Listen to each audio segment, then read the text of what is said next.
Hello बच्चों, मैं स्वागत करता हूं आप सभी का माँ काली कोचिंग सेंटर के इस यूट्यूब चैनल पर। जैसा कि आप सभी को पता है कि आज हम लोग लेके आए हैं एक ऐसा टॉपिक जो आपके लिए बहुत ही महत्वपूर्ण रहने वाला है। नाम है उत्तल दर्पण में प्रमाणित करना है कि F बराबर R/2। ये कक्षा 10वीं के लिए बच्चों के लिए है। प्रकाश का परावर्तन का ये बहुत ही एक अच्छा टॉपिक है और इससे एग्जाम में क्वेश्चन आने का चांस रहता है। और बच्चे अक्सर कैलकुलेशन वाला सवाल फिजिक्स में देखने के साथ ही डर जाते हैं। तो आपको डरना नहीं है, क्योंकि आप जुड़ चुके हैं सागर सर के साथ। तो आप मैथ और साइंस में डरने का कोई ज़रूरत नहीं है, क्योंकि आपके साथ हैं सागर सर।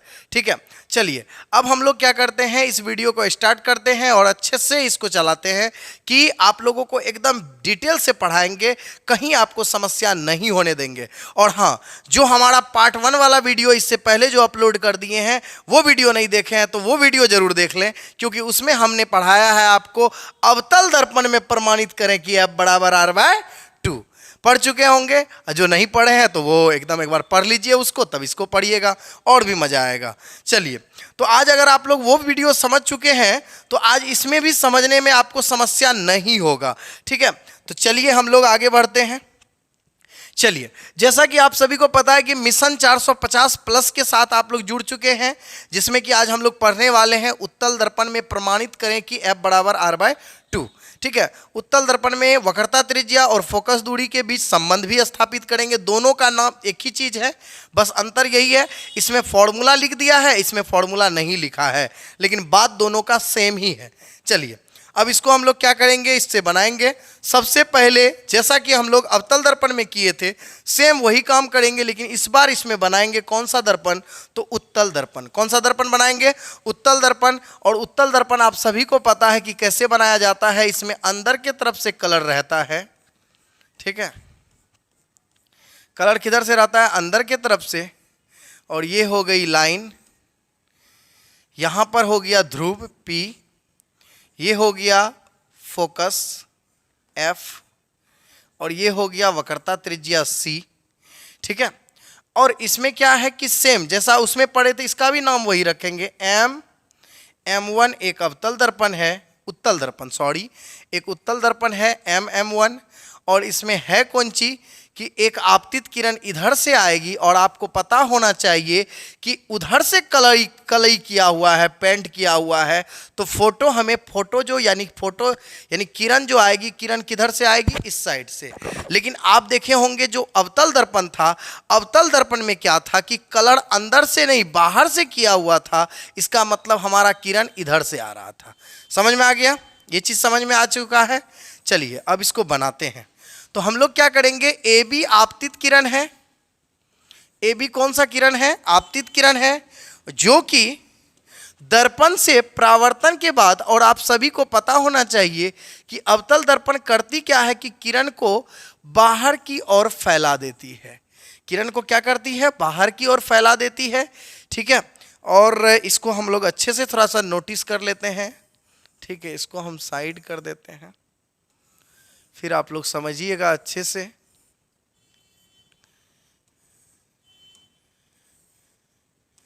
चलिए, ठीक है, चलिए अब हम लोग क्या करेंगे, इसको बढ़िया से समझते हैं कि है ये कि ये किरण को क्या करती है, फैला देती है। किरण को क्या करती है, फैला देती है। तो अब हम लोग क्या करेंगे कि इसको अगर जबरदस्ती मिलाएंगे तो जबरदस्ती कहाँ मिलना चाहिए, ये फोकस पर। कहाँ मिलना चाहिए, फोकस पर। जैसे कि आप लोगों को पता होना चाहिए कि उत्तल दर्पण में अगर प्रतिबिंब बनता है तो प्रतिबिंब कैसा बनता है, उत्तल दर्पण में आभासी प्रतिबिंब बनता है। तो आभासी के लिए हम लोग करते हैं ना कि यहाँ पर करते ये हैं कि इसको हम लोग आभास करते हैं कि ये किरण अगर टकरा के फोकस तक जाता तो क्या होता। तो इसको हम लोग क्या किए, डैश डैश के माध्यम से इस किरण को कहाँ से गुजार रहे हैं, फोकस से। लेकिन ये फोकस में रियल में गुजरता नहीं है, ये किरण क्या करती है, टकरा के ऊपर की ओर चली जाती है। चलिए, अब क्या है कि आप सभी को पता होना चाहिए इसके बीच में एक अभिलंब खींचा जाएगा। क्या खींचा जाएगा, अभिलंब। ठीक है, और ये अभिलंब कहाँ से गुजरेगा, सबको पता होना चाहिए। सबको पता होना चाहिए कि ये वक्रता केंद्र से गुजरेगा। ये वक्रता केंद्र से अभिलंब गुजरेगा, यहाँ से यहाँ तक हम कर दिए, किन्हीं को कोई समस्या नहीं होना चाहिए। अब देखिए, अब सबको पता होना चाहिए कि ये वाला जो किरण है, इस किरण का नाम है, ये आपतित किरण है और ये परावर्तित किरण है। तो इसके बीच में कौन बनेगा, कौन सा कौन बनेगा बताइए फटाफट। कौन आई, आपतन कोण, और ये कोण का क्या नाम होगा, कोण आर, इसको परावर्तन कोण कहते हैं। ठीक है, चलिए अब आप हमको ये बात बताइए कि यदि ये कोण आर है तो ये कोण कौन सा होगा, ये भी कोण आर होगा। क्यों होगा, इस कोण का नाम होगा शीर्षाभिमुख कोण।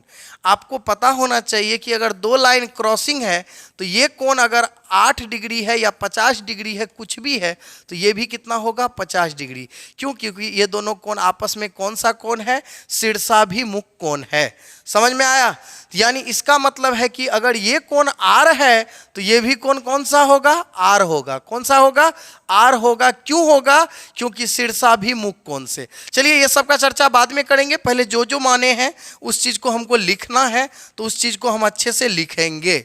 चलिए बताइए क्या क्या लिखना है, बताइए सबसे पहले हम लोग क्या लिखेंगे, फटाफट बताइए कि करना क्या है। हमें लिखना है M1 एक अवतल दर्पण है, माना M1 एक अवतल नहीं, सॉरी उत्तल दर्पण है। उत्तल दर्पण पढ़ रहे हैं ना, उत्तल दर्पण है।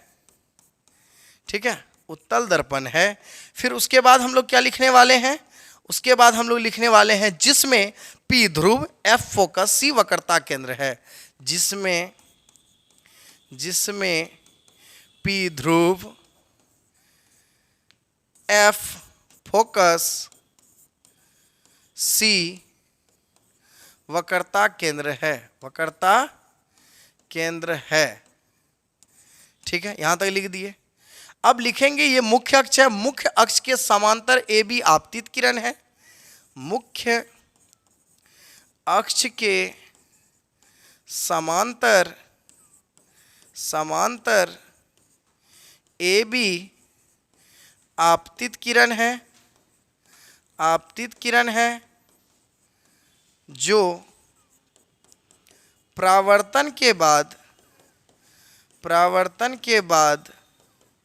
कहाँ पर मिलती है, तो यहाँ पर मान लेते हैं कुछ AB आपतित किरण है और परावर्तन के बाद कहाँ से गुजर रही है, इसको मान लेते हैं, कोई चीज़ ना मान लेते हैं, ऐसा करते हैं, इसको मान लेते हैं Q, इसको मान लेते हैं ABQM, इसको M तो मान चुके हैं हम, M नहीं मानेंगे, XY मान लीजिए ना, ये X है ये Y। ठीक है, इस बिंदु को जो परावर्तन के बाद X तक जाती है, यहां तक लिख दिए हैं। ठीक है, या X से गुजरती है, या गुजरती है लिख दीजिए, अच्छा है, X से गुजरती है। ठीक है, यहां तक लिख दिए हम। फिर आगे बढ़ते हैं, आगे क्या करना है हमको, सबको पता होना चाहिए एक बात और, कि ये जो है ना, ये आपतन कोण परावर्तन कोण के बराबर होता है। ये तो हमको पहले से भी पता है परावर्तन का दूसरा नियम से। अभी फिलहाल आप ये समझिए कि क्या चीज है। यहां देखिए PF, उसमें क्या माने थे, फोकस दूरी, अवतल दर्पण वाला जो पढ़ाए थे उसमें फोकस दूरी माने थे, तो यहां पर भी हम लोग इसको मानेंगे फोकस दूरी F, और P से C क्या माने थे बताइए, वक्रता त्रिज्या, इसको क्या मानेंगे, बड़ी आर। क्या मानेंगे, बड़ी आर। मान लिए, कोई समस्या नहीं है। अब देखिए क्या करेंगे, जैसे उसमें करते थे उसी तरीका से इसमें भी करना है।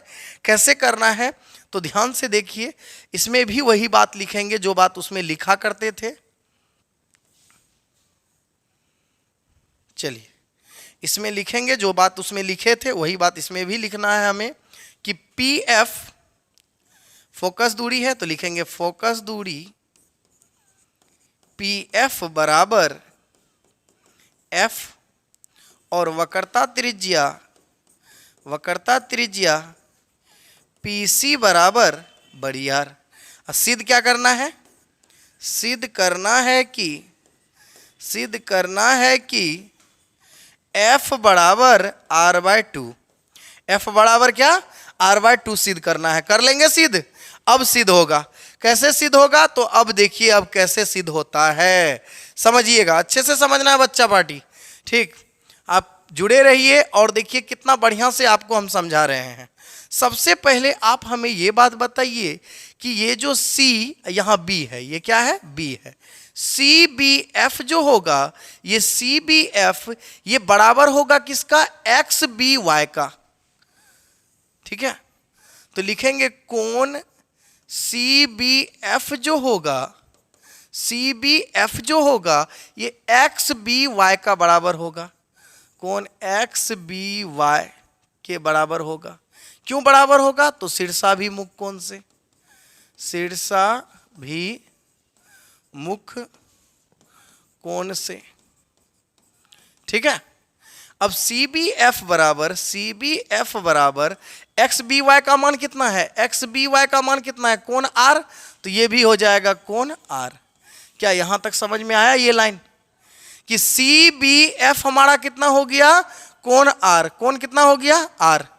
अब समझिएगा, अच्छे से समझना है, ये जो कोण I है ना, ये कोण I, ये कोण I है। आप गौर से देखिएगा तो ये लाइन समांतर है, ऐसे है समांतर। ये कोण I है तो ये भी कोण I ही होगा। ये भी कोण क्या होगा? I ही होगा। इसको हम लोग कहते हैं अंत एकांतर कोण। इसको क्या कहते हैं? अंत एकांतर कोण। तो ये कोण I है तो ये भी कोण क्या होगा? I। क्यों होगा? अब हम समझाते हैं। आपको पता होना चाहिए कि जब दो लाइन समांतर होती है तो ये वाला जो कोण होता है इस कोण के बराबर होता है। समझ में आ रहा है? उसी प्रकार से आप देखिए कि ये दोनों लाइन समांतर है तो ये वाला जो कोण है इस कोण के बराबर होगा या नहीं होगा? इसी को हम लोग कहते हैं अंत एकांतर कोण। क्या कहते हैं? अंत एकांतर कोण। तो हम लोग लिखने वाले हैं कि ये दोनों आपस में बराबर हैं। क्या लिखने वाले हैं? कि कोण ABY किसके बराबर है? तो कोण, इस कोण का क्या नाम रखिएगा? BCF। कोण BCF बराबर क्या होने वाला है? कोण ABY। कोण ABY, और इसका क्या नाम है? ABY। AB I दिया है तो I लिख देंगे, लेकिन पहले लिखेंगे क्यों बराबर हुआ, तो लिखेंगे अंत एकांतर कोण से। ठीक है, लिख दिए, दोनों बराबर हो गया। अब जब दोनों बराबर हो गया तो इसका जगह पे ABY के जगह हम तो कोण I लिख सकते हैं ना, क्योंकि ABY का मान तो I दिया है। तो BCF बराबर कितना हो गया? कोण I। कोण I हुआ? हुआ या नहीं हुआ? अब आपको पता है कि परावर्तन के नियम से, परावर्तन का दूसरा नियम क्या है कि आपतन कोण परावर्तन कोण के बराबर होता है। इसका मतलब कोण I कोण R के बराबर होगा। जब ये दोनों कोण बराबर है तो ये दोनों भी भुजा बराबर होगा। ये दोनों कोण अगर इधर वाला बराबर है तो ये दोनों इधर वाला भी बराबर होगा ना आपस में। चलिए, तो वही करने वाले हैं हम अब।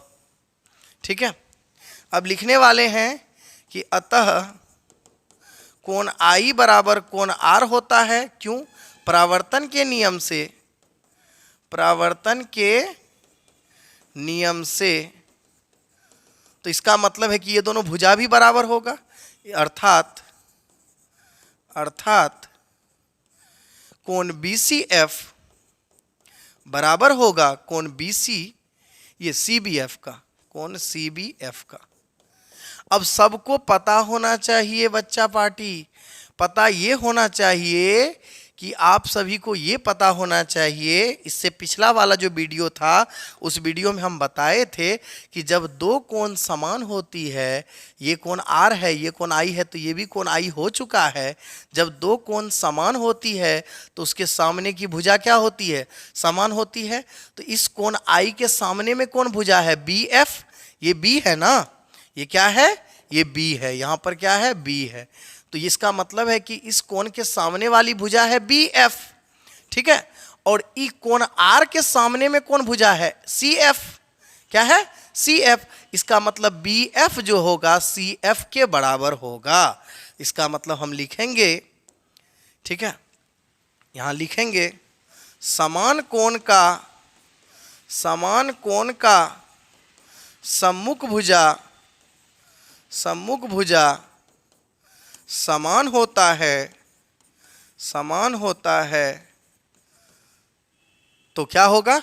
समान कोण का सम्मुख भुजा समान होता है, तो बी सी एफ के सामने में कौन सी भुजा थी? तो बी सी एफ के सामने में भुजा थी बी एफ, तो बी एफ किसके बराबर होगा? सी एफ का। तो लिखेंगे कि बी एफ बराबर सी एफ, बी एफ बराबर क्या लिखेंगे? सी एफ लिख दिए। किसी को कोई समस्या नहीं है? समस्या।